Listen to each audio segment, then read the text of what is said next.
Circle के अंदर अपन ने काफी सारे पॉइंट्स कर लिए हैं। सर्किल के अंदर एंगल ऑफ इंटरसेक्शन और बहुत सारी बातें अपन ने पढ़ ली है। आज मैं छोटी सी बात बताने जा रहा हूं टेंजेंट के बारे में। किसके बारे में? टेंजेंट। तो आप देखेंगे टेंजेंट, वैसे तो हम टेंजेंट के बारे में छोटी मोटी बातें कर चुके हैं, लेकिन फिर भी टेंजेंट और नॉर्मल के बारे में कुछ बात अपन करेंगे। सब बच्चे ध्यान से देखें। टेंजेंट टू सर्किल, इसमें कोई विशेष बात नहीं है। टेंजेंट टू सर्किल में, टेंजेंट टू सर्किल में, हाँ आ गया। टेंजेंट टू सर्किल में कोई विशेष बात नहीं है, वैसे हम सब लोग जानते हैं, लेकिन फिर भी छोटी छोटी मोटी बातें सुने ध्यान से। सबसे पहली चीज यहां बताना चाहूंगा, कंडीशन ऑफ टेंजेंसी। कोई भी लाइन कब टेंजेंट होगी, कोई भी अगर लाइन है वो कब सर्किल को टेंजेंट होगी, तो कंडीशन ऑफ टेंजेंसी हम लोग पहले ही निकाल चुके हैं। कोई भी लाइन कब टेंजेंट होगी? Line will be tangent to circle. कब टेंजेंट होगी? जब perpendicular distance from centre of line radius के बराबर। यह बात हम पहले भी एक्सप्लोर कर चुके हैं कि अगर कोई भी लाइन सर्किल को टेंजेंट है, अगर कोई भी लाइन सर्किल को टेंजेंट है, तो सेंटर से उसकी लंबवत दूरी, परपेंडिकुलर दूरी रेडियस के बराबर होगी। कोई खास बात नहीं, ये बात हम बचपन से पढ़ते चले आ रहे हैं, ये तो शायद 6th-7th में ही पढ़ा दिया जाता है। कोई भी लाइन सर्किल को कब टेंजेंट होगी? जब सेंटर से उसकी परपेंडिकुलर दूरी किसके बराबर? रेडियस के बराबर। ये कंडीशन ऑफ टेंजेंसी को बिल्कुल ध्यान रखना है। आइए टेंजेंट की इक्वेशन के बारे में बताऊं। सबसे पहले मैं आपको बताना चाहता हूं tangent at point x1 y1 on circle. अगर सर्किल के ऊपर ही आपको एक पॉइंट पता लग जाए, अगर सर्किल के ऊपर एक पॉइंट x1 y1 है, अगर सर्किल के ऊपर ही आपको एक पॉइंट पता लग जाए, अगर सर्किल के ऊपर कोई पॉइंट x1 y1 है, अब ये पॉइंट x1 y1 सर्किल के ऊपर है, बहुत बढ़िया। तो x1 y1 पर हम टेंजेंट की इक्वेशन लिखना चाहते हैं। टेंजेंट क्या है? लाइन। टेंजेंट क्या है? लाइन। लाइन की इक्वेशन जानने के लिए कितनी चीजें चाहिए? दो, लाइन पर पॉइंट और लाइन का स्लोप। टेंजेंट क्या है? लाइन है। लाइन की इक्वेशन जानने के लिए कितनी चीजें चाहिए? दो, लाइन पर पॉइंट और लाइन का स्लोप। आओ देखें। अब सेंटर, जनरल सर्किल ले रहे हैं -g -f, तो अगर इसको आप इससे जोड़ देंगे तो इस लाइन का स्लोप आपको पता, इस लाइन का स्लोप कितना? y1 + f upon x1 + g। तो उसके परपेंडिकुलर लाइन का slope minus times x1 + g y1 + f।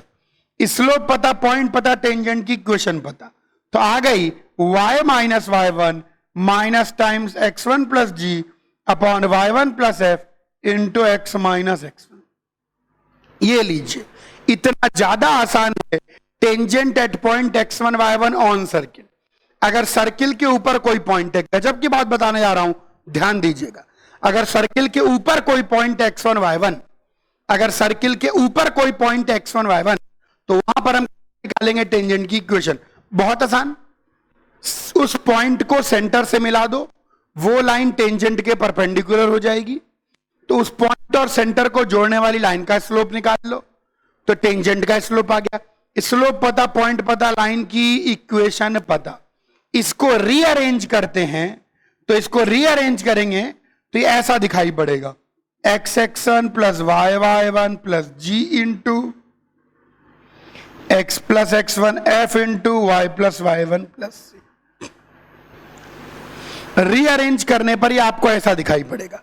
Cross multiply करके रीअरेंज करेंगे तो x(x1 + y(y1) + g into x + x1 + f into y + y1 + c। यहां पर एक जादुई सत्य, if x1 y1 is a point on any second degree curve,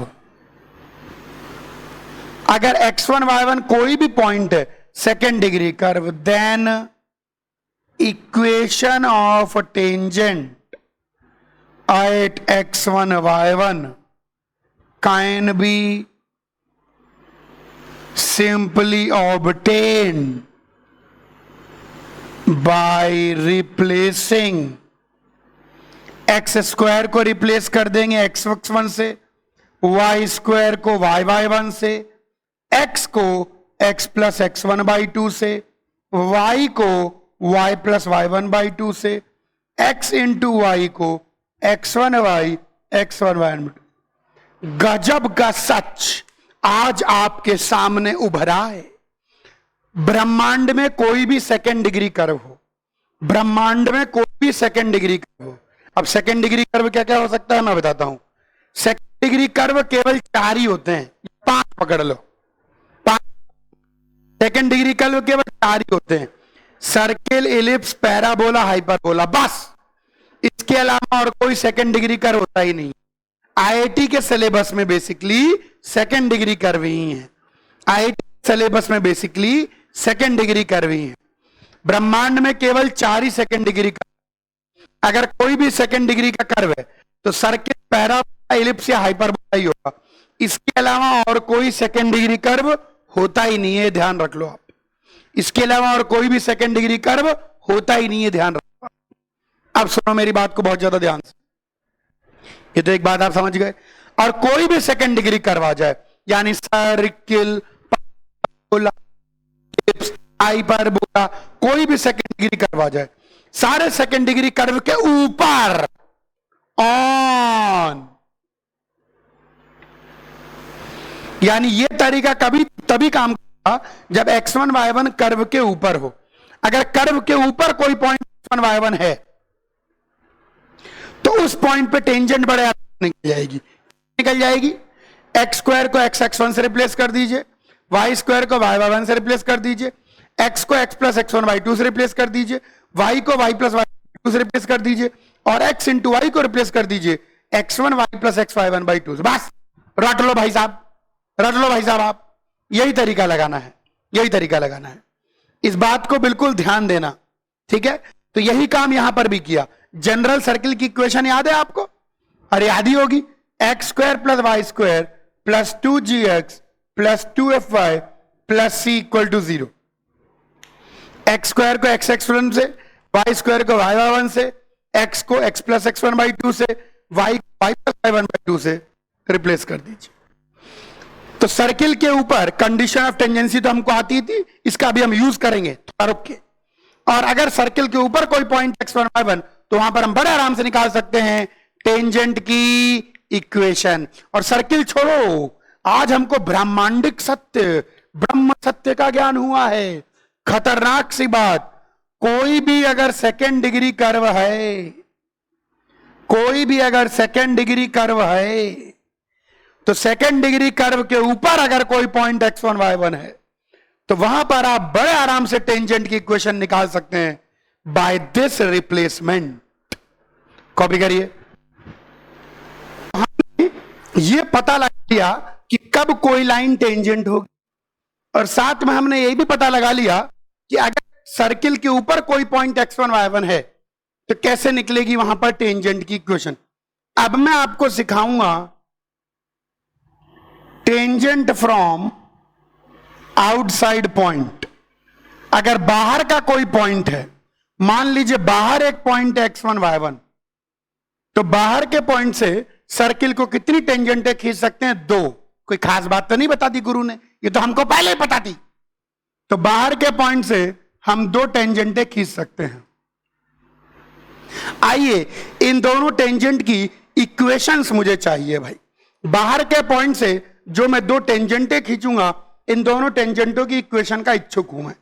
तो मैं वही पुरानी कहानी लगाऊंगा कि ये सर्किल का सेंटर है -g -f। मैं बोलूंगा लेट टेंजेंट बी। अब x1 y1 से लाइन खींची है तो y minus y1 m into x minus x1। एकलौता वेरिएबल जिसकी वैल्यू पता करनी है वो है m। एकलौता वेरिएबल जिसकी वैल्यू पता करनी है m,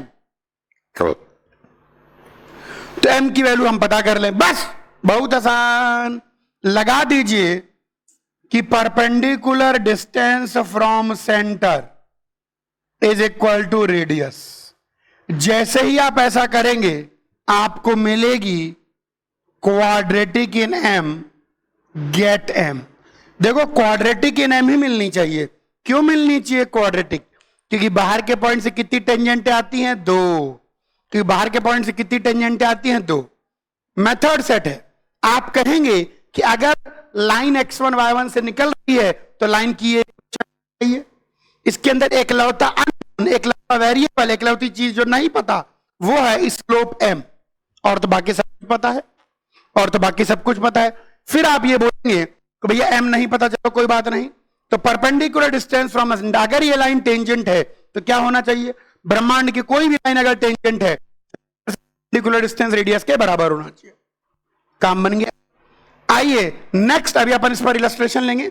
अब मैं आपको बताऊंगा tangent of a given slope. देखिए 3 प्रकार से टेंजेंटें पूछी जा सकती है। कितने प्रकार से? पूछी जा सकती है 3 प्रकार से। कौन कौन सा? सर्किल के ऊपर किसी पॉइंट पर पूछ, देख लिया। सर्किल के बाहर के पॉइंट से पूछ ले, देख लिया।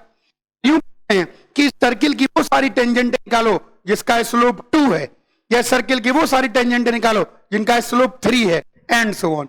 तो टेंजेंट ऑफ गिवन स्लोप, तो गिवन स्लोप की टेंजेंट कैसे निकलेगी? Given slope m। वापस से वही पुरानी कहानी पड़ती है दोहरानी। खुद सोचो, खुद सोचो, एक स्लोप की कितनी टेंजेंट होंगी? 2। एक स्लोप की कितनी टेंजेंट होंगी? 2। Common sense. वापस से आप बोलेंगे let tangent B y equal to M x plus C. एकलौता वेरिएबल, एकलौता अननोन कौन है? c। आप बोल देंगे भैया टेंजेंट मान ले यार, y equal to M x plus c. m तो पता है, एकलौती चीज क्या नहीं पता? c नहीं पता। अब वही पुरानी कहानी पड़ती है दोहरानी। अगर ये टेंजेंट है तो फिर से आप बोलेंगे कि perpendicular distance from centre is equal to radius, कि सेंटर से परपेंडिकुलर डिस्टेंस रेडियस के बराबर है। बस यहां से आपको मिलेगा क्वाड्रेटिक इन सी गेट सी। देखो सी में क्वाड्रेटिक ही मिलेगी। सी में क्यों मिलेगी क्वाड्रेटिक? क्योंकि एक स्लोप की 2 टेंजेंट होगी। मैंने आपको हर तरीके से टेंजेंट निकालने की थ्योरी बता दी है। अभी इलस्ट्रेशन आएंगे तो और क्लियर होगा। कॉपी करें पहले। आप क्वेश्चन लेने जा रहे हैं। क्वेश्चन कहता है find equation of tangent at point 1,7 on circle x square plus y square -2x -4y -20 equal to 0। हाँ, बोलता है find equation of tangent at point 1,7 on circle this. Question क्या कह रहा है ये देखें। क्वेश्चन क्या कह रहा है ये देखें, आइए समझें। क्वेश्चन कह रहा है इस सर्किल के ऊपर ही कोई पॉइंट 1,7 है, वहां पर टेंजेंट की इक्वेशन निकालिए। बहुत ज्यादा आसान, बहुत ज्यादा लल्लू। अगर सर्किल के ऊपर ही कोई पॉइंट 1,7 है तो वहां टेंजेंट की इक्वेशन निकालना हमारे लिए लल्लू काम है, लल्लू काम है, लल्लू काम है। आइए उस लल्लू काम को कर लें। 1,7 सर्किल के ऊपर है तो क्या आ जाएगी? x x1 y y1 minus x की जगह क्या रखेंगे? x plus x1 by 2। y की जगह क्या रखेंगे? y plus y1 by 2 plus c equal to 0। x plus 7y minus x minus 1 to do the 4 minus 2y minus 14 minus 20 equal to 0। तो x और x कट गया, कटने तो अपना क्या जा रहा है? 7y minus 2y 5y minus 35 equal to, मिल गई टेंजेंट की इक्वेशन।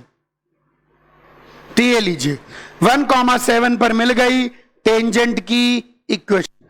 मेथड बिल्कुल सेट है। आइए एक और निकाल के बताता हूं। At point 4, -2 on this. चलिए इसी सर्किल पर 4, -2 पर टेंजेंट की इक्वेशन निकालिए। अब ये सर्किल के ऊपर सीधा फंडा लगा दीजिए। x x1 plus y y1 minus 2, x की जगह क्या रखेंगे, x plus x1 by 2 minus 4, y की जगह क्या रखेंगे, y plus y1 by 2 plus c equal to 0। सीधे सीधे करना है, आइए रीअरेंज करें। 4x minus 2y minus x minus 4 minus 2y plus 4 minus 20 कट गया। 4x minus x 3x minus 2y minus 4y। ये लीजिए आ गई टेंजेंट की इक्वेशन। मेथड बिल्कुल सेट है, बुद्धि का इस्तेमाल वर्जित है, बैंड है। जो बच्चा दिमाग लगाएगा कक्षा से निष्कासित कर दिया जाएगा।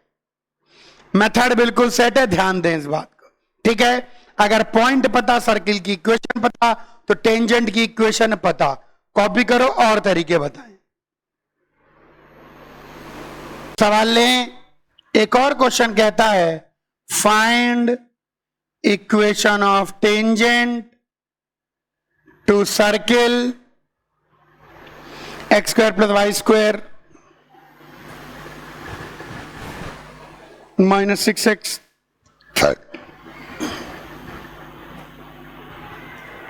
find equation of tangent to circle this which are parallel to this।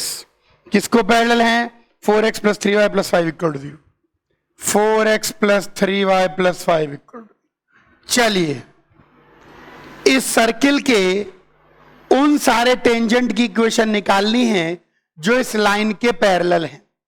अब इस लाइन के पैरेलल हैं तो भैया हम मान लेते हैं let tangent be 4x plus 3y plus c equal to 0। अगर दो लाइन पैरेलल होंगी तो केवल किसका अंतर आएगा दोनों में, कांस्टेंट टर्म का। केवल किसका अंतर आएगा दोनों में, कांस्टेंट टर्म का। चलिए टेंजेंट भी दिस, अगर ये लाइन टेंजेंट है तो इस सर्किल का सेंटर कितना है, 3 माइनस 2 माइनस जी माइनस एफ। रेडियस कितना है, 3 स्क्वायर 9 और 4 9 4 13 25 5। तो अगर ये लाइन टेंजेंट है तो फिर से हम बोलेंगे परपेंडिकुलर डिस्टेंस फ्रॉम सेंटर, ये रेडियस के बराबर है। 3 माइनस 2 से इस लाइन का परपेंडिकुलर डिस्टेंस निकालो, 4 into 3 into minus c upon root of 4 square plus 3 square का मॉड, ये 5 होना चाहिए। 4 तिहाई 12, 3 दूनी 6, 6 प्लस सी का मॉड 25 होना चाहिए, है ना। अरे वाह गुरुजी, वाह गुरुजी। 6 प्लस सी 25 हो जाए या 6 प्लस सी माइनस 25 हो जाए, तो सी की वैल्यू 19 और सी की वैल्यू माइनस 31। सो हम बोलेंगे सो टेंजेंट्स आर क्या क्या हो गई, 4x plus 3y plus 19 and 4x plus 3y minus 31। अरे सिंपल, मिसिंग वेरिएबल की वैल्यू टेंजेंट में मिसिंग वेरिएबल की वैल्यू हमेशा इस कंडीशन से निकलती है कि अगर यदि ये लाइन टेंजेंट है तो भैया सेंटर से परपेंडिकुलर डिस्टेंस रेडियस के बराबर होवे के चाहिए। कॉपी कर लें, हाँ कैलकुलेशन ठीक कर लें। वो रूट 4000 है तो 20√10 आ जाएगा। तो यहां पर m की वैल्यू रख देंगे और दोनों टेंजेंट की इक्वेशन पता, कॉपी कर लें। अब जो है मैं बहुत विशेष बात बताने जा रहा हूं। तो अपन ने टेंजेंट को एक्सप्लोर कर लिया। बच्चे बोलते हैं गुरुजी टेंजेंट के बारे में इतना बता दिया और नॉर्मल के बारे में आप कुछ नहीं बोलते हैं, बहुत बुरी बात है। नॉर्मल के बारे में बोल देता हूं, कोई भी लाइन जो सर्किल के सेंटर से पास करेगी नॉर्मल होगी, बस यही फंडा है। और नॉर्मल बहुत ज्यादा सर्किल में सवाल नहीं बनते हैं कि सर्किल का नॉर्मल बहुत इजी होता है। कोई नॉर्मल वही लाइन हो सकती है जो सर्किल के सेंटर से पास करेगी। कंडीशन ऑफ नॉर्मलसी हम लोग पहले ही डिस्कस कर चुके हैं। अब थोड़ी सी विशेष बात करूंगा, सब बच्चे विशेष गौर करेंगे। अब मैं बताऊंगा geometry with tangent drawn from outside point. क्या बोला मैंने? Geometry with tangent drawn from outside point. Geometry with tangent drawn from outside, बाहर के पॉइंट से जो टेंजेंट खींची गई उनसे जुड़ी हुई ज्योमेट्री। बाहर के पॉइंट से जो टेंजेंट खींची गई, अरे ये मुझे पसंद नहीं करता ये वाला कैमरा, बार बार शक्ल बिगाड़ देता है। खैर, geometry with tangent drawn from outside point, बाहर के पॉइंट से टेंजेंटें खींची गई उनसे रिलेटेड ज्योमेट्री। ध्यान से देखिए, मान लीजिए सर्किल है, मानना क्या है, ये सर्किल, ये सर्किल है और बाहर के पॉइंट से हमने दो टेंजेंट खींच दी। तो इस डायग्राम से रिलेटेड गजब की ज्योमेट्री हम लोग स्टडी करने जा रहे हैं। सर्किल के सेंटर को हम C कह देंगे, इस पॉइंट को हम A कह देंगे, इस पॉइंट को B कह देंगे और इस पॉइंट को D कह देंगे। ये आ गया हमारे पास। सर्किल के सेंटर को C कह दिया, इसको B, D और A पॉइंट मान लीजिए बाहर का पॉइंट है x1 y1, और सर्किल तो हमारा general circle x square plus y square plus 2gx plus 2fy plus c equal to 0। इसका रेडियस को हम लोग डिनोट करेंगे कैपिटल R से, रेडियस को डिनोट करेंगे कैपिटल R से। सबसे बेसिक और सबसे फंडामेंटल चीज, सेंटर से B को जोड़ोगे तो ये भी 90 डिग्री, सेंटर को D से जोड़ोगे तो ये भी 90 डिग्री। खैर, ये तो हमको पता ही है। अब सब बच्चे थोड़ा ध्यान देंगे, अब जो बातें मैं कहने जा रहा हूं सुनिए। इसके अंदर क्या क्या पूछ सकते हैं, ये R है और ये भी R है। सबसे पहले आपसे पूछा जा सकता है लेंथ ऑफ टेंजेंट। तो लेंथ ऑफ टेंजेंट निकालना हमारे लिए कोई बहुत बड़ी बात नहीं है।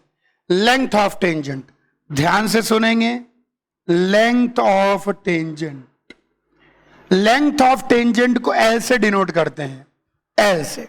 लेंथ ऑफ टेंजेंट देखो, सर्किल का सेंटर पता है -g -f और बाहर का पॉइंट भी पता है।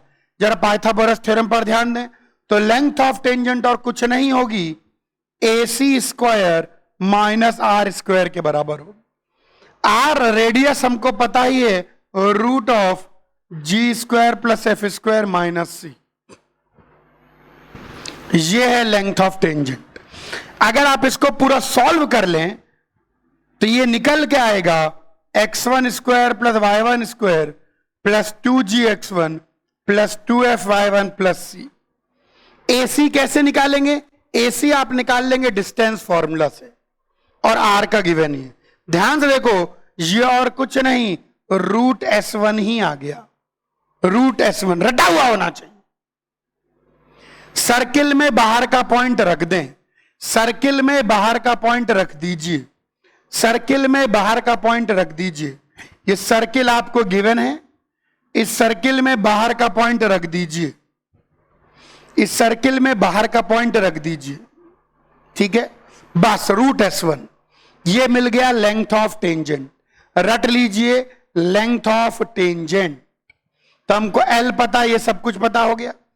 इसके अंदर दूसरा सवाल ये बन सकता है कि अगर मान लीजिए, चलिए लेंथ ऑफ टेंजेंट ठीक है, दोनों टेंजेंट्स के बीच का एंगल, अगर आप दोनों टेंजेंट्स के बीच के एंगल को थीटा कह देंगे तो ये आधा एंगल ऑटोमेटिकली θ/2 हो जाएगा।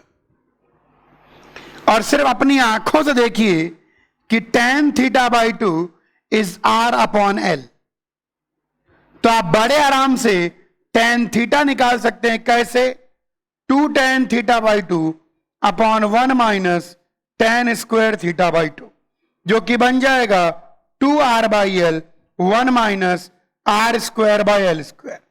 मल्टीप्लाई कर दीजिए 2RL upon L square minus R square. रटा हुआ होना चाहिए, एंगल बिटवीन टेंजेंट्स। अगर बाहर के पॉइंट से दो टेंजेंटें खींची हैं, अगर बाहर के पॉइंट से दो टेंजेंटें खींची हैं, तो टेंजेंट्स के बीच का angle 2RL upon L square minus R square होना चाहिए। अगर बाहर के पॉइंट से दो टेंजेंटें खींची हैं, तो उनके बीच का angle 2RL upon L square minus R square होना चाहिए। ये हो गया टेंजेंट के बीच में एंगल। कोई विशेष बात नहीं, कोई खास बात नहीं, सिर्फ ध्यान देना है। चलिए, एक बात बन गई। अब सुनेंगे सब बच्चे बहुत ज्यादा ध्यान से। आपसे इस ट्रायंगल का एरिया भी पूछ सकते हैं। Area of triangle ABC is same as area of triangle ACD, और वो half into base into height, half into R into L। यहीं पर आपसे एरिया ऑफ क्वाड्रिलेटरल पूछा जा सकता है, ABCD, कुछ नहीं R into L।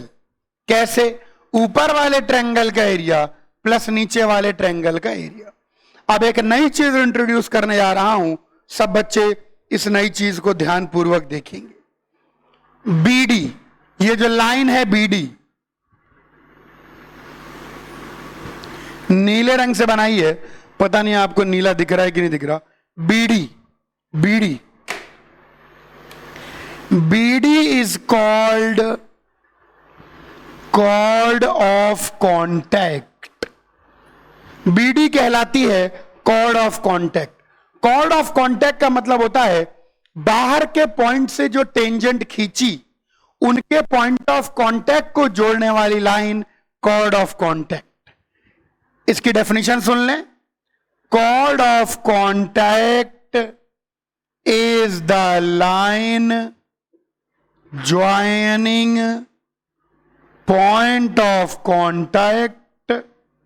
Chord of contact is the line joining point of contact of tangents drawn from outside point. बाहर के पॉइंट से जो टेंजेंटें खींची, उन टेंजेंटों के पॉइंट ऑफ कांटेक्ट को जोड़ने वाली लाइन कॉर्ड ऑफ कांटेक्ट कहलाती है। क्या कहलाती है? Chord of contact. बिल्कुल रटा हुआ होना चाहिए, याद होना चाहिए। ये हो गई। कॉपी करें और बातें बताओ, जगह कम है, कॉपी करिए। अब सब बच्चे और ज्यादा ध्यान से हमारी बात सुनेंगे। तो हमने अभी अभी डिस्कवर कर लिया कि BD is chord of contact. सबसे इंपॉर्टेंट चीज, सबसे पहले कॉर्ड ऑफ कांटेक्ट की इक्वेशन। तो कॉर्ड ऑफ कांटेक्ट की इक्वेशन क्या होती है? सुन लीजिए। Equation of BD is XX1 plus YY1 plus G into X plus X1 plus F into उत्तरी। अरे गुरुजी क्या लिख दिया? ये तो टेंजेंट की इक्वेशन है। यस, यही होती है कॉर्ड ऑफ कांटेक्ट की इक्वेशन। ध्यान रखना, अब जो मैं कहने जा रहा हूं, वैसे तो आप लोग इंटेलिजेंट तो मुझे पता है, लेकिन फिर भी इंटेलिजेंट लोगों को बताना पड़ता है। यह जो एक्सप्रेशन है, यह एक्सप्रेशन क्या डिनोट करता है? यह निर्भर करेगा X1 Y1 की लोकेशन पर। यही एक्सप्रेशन टेंजेंट की इक्वेशन होगा अगर X1 Y1 सर्किल के ऊपर है, और यही expression chord of contact equation होगा अगर X1 Y1 सर्किल के बाहर है। फिर से मैं दोहराता हूं, the expression for chord of contact and tangent is same. ये समझो तुम, जो कॉर्ड ऑफ कांटेक्ट और टेंजेंट का एक्सप्रेशन है वह सेम है। केवल सर्किल में ही नहीं, पैराबोला में भी, इलिप्स में भी, हाइपरबोला में भी, सब जगह जो कांटेक्ट है वह टेंजेंट के लिए, वह सर्किल के लिए, वह टेंजेंट और कॉर्ड ऑफ सेम रहता है। ध्यान रखें इस बात को। अब ये एक्सप्रेशन दे रहा है, यह X1 Y1 की पोजीशन पर निर्भर करेगा। यह एक्सप्रेशन क्या दे रहा है? वह X1 Y1 की पोजीशन पर निर्भर करेगा। अगर X1 Y1 सर्किल के ऊपर है तो यही एक्सप्रेशन आपको टेंजेंट देगा, और अगर X1 Y1 सर्किल के बाहर है तो यही एक्सप्रेशन आपको कॉर्ड ऑफ कॉन्टैक्ट देगा। ध्यान रखना, the expression is the same, but what this expression denotes depends on the location of x1 y1, depends on the location of x1 y1। ठीक है, अब आगे बढ़ रहे हैं, सुनो ध्यान से। ये तो हो गई कॉर्ड ऑफ कॉन्टैक्ट की इक्वेशन। तो अगर आपको बाहर का पॉइंट पता तो कॉर्ड ऑफ कॉन्टैक्ट की इक्वेशन पता, सीधे पॉइंट को सर्किल में टेंजेंट की तरह रख देना है। आइए दूसरा आता है length of chord of contact. आइए देखें, लेंथ ऑफ बीडी की लेंथ निकालनी है। इधर देखिए, ये भी परपेंडिकुलर होगी, इसमें कहीं कोई खास बात नहीं है। तो बीडी, इस मिड पॉइंट को हम लोग एम कह देते हैं थोड़ी देर के लिए। तो length of BD is 2 times bm। अब देखो, L cos थीटा बाई 2 ये बन जाएगा, ये L sin theta by 2 is equal to 2L sin theta by 2। tan theta by 2 आपको नोन है, कितना होता है tan theta by 2? tan theta by 2 R by L होता है। तो छोटा सा बचपन का ट्रायंगल बना ले, तो sin theta by 2 this upon this हो जाएगा। तो ये हो जाएगा 2L into R upon root of L square. रटा हुआ होना चाहिए कि बीडी की लेंथ होती है 2LR upon root of L square plus R square. BD की लेंथ होती है 2LR upon root of L square plus R square. यहां से AM लेंथ भी निकाल सकते हैं, लेंथ AM ये कुछ नहीं है, L cos थीटा बाई 2 हो जाएगी, L cos थीटा बाई 2। अगर cos थीटा बाई 2 को हम बात करेंगे तो cos theta by 2 base upon hypotenuse, तो ये बन जाएगा L square upon root of L square plus R square. ये सब इस ज्योमेट्री में ही है। CM लेंथ भी निकाल सकते हैं, लेंथ CM। लेंथ CM के लिए बहुत मेहनत नहीं करनी है आपको। CM लेंथ यहां से भी निकाली जा सकती है और यहां से भी निकाली जा सकती है, या AC माइनस AM भी कर सकते हैं। तो ये चीज आ जाएगी माइनस, तो ये आ जाएगा R square upon root of L square plus R square. यहीं पर अगर मैं आपसे पूछ बैठूं एरिया ऑफ ट्रायंगल ABD, बाहर से जो टेंजेंटे खींची वो कॉर्ड ऑफ कॉन्टैक्ट के साथ जो ट्रायंगल बनाती हैं, ये बहुत फेमस क्वेश्चन है। बाहर से जो दो टेंजेंटे खींची वो कॉर्ड ऑफ कॉन्टैक्ट के साथ जो ट्रायंगल बनाती हैं, उस ट्रायंगल का एरिया। किसी भी ट्रायंगल का एरिया होता है half into product of two sides into sine of बीच का एंगल। तो half L square into sine of बीच का एंगल साइन थीटा, टी आ जाएगा half L square. Sine theta को लिख सकता हूं 2 tan theta by 2 upon 1 plus tan square theta by 2। काट दीजिए, tan theta by 2 R by L, तो R by L upon 1 plus R square by L square.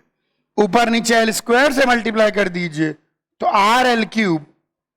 ये लीजिए, और भी चीजें निकालनी है, कॉपी करिए तो और बातें बताऊं। ओके, इस ट्रायंगल का एरिया हमने निकाल लिया। कोई हमसे इस ट्रायंगल का एरिया भी पूछ सकता है, कोई हमसे पूछ सकता है एरिया ऑफ ट्रायंगल BCD। तो यहां पर भी हम यही फॉर्मूला लगाएंगे, half into product of two sides into sine of बीच का एंगल। अब सोचो, अगर ये पूरा एंगल थीटा है बच्चा, तो ये वाला एंगल पाई माइनस थीटा हो जाएगा, क्योंकि यह एक साइक्लिक क्वाड्रिलेटरल है। दिख रहा है 90-90, बिल्कुल साइक्लिक क्वाड्रिल। साइक्लिक क्वाड्रिल में क्या होता है, इन दो एंगल का सम 180 डिग्री, तो इन दो एंगल का सम भी 180 डिग्री। तो यह आ जाएगा half R square sine theta, तो half R square into 2 tan theta by 2 1 plus tan square, cut गया तो आ गया R square into R by L 1 plus R square by L square. L square से मल्टीप्लाई कर दें तो R cube L whole upon R square plus L square. एक आखिरी चीज यहां पर समझनी है, सिर्फ आपके बैच में लाल कलम से बता रहा हूं, बाकी बैचों को तो मौका ही नहीं मिलता देखने का। ये देखिए,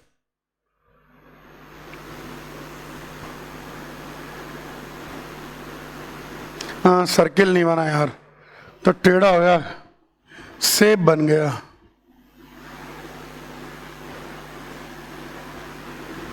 ऐसे, हाँ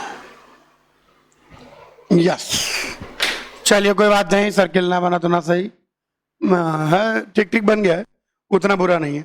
ये चारों पॉइंट कौन साइक्लिक होते हैं, ध्यान रखना, A B C D are concyclic and lie on a circle with AC as its diameter। ध्यान दें, AC डायामीटर बन गई इस सर्किल की, क्यों? क्योंकि angle in semi circle 90 degree और यहां पर भी angle in semi circle 90 degree. ध्यान दीजिएगा कि ए बी सी डी ये चारों के चारों पॉइंट एक ही सर्किल पर लाई करते हैं, ये इसी सर्किल पर लाई करते हैं, और इस सर्किल जो बनता है, ये सर्किल AC को डायमीटर मान के बनता है, यानी AC क्या बनता है इसका डायमीटर। ये आखिरी ज्योमेट्रिकल पॉइंट, ये लीजिए, geometry with tangent drawn from outside point पूरी तरह से हमने डिस्कस कर ली, पूरी तरह से हमने एक्सप्लोर कर ली। कॉपी कर लीजिए।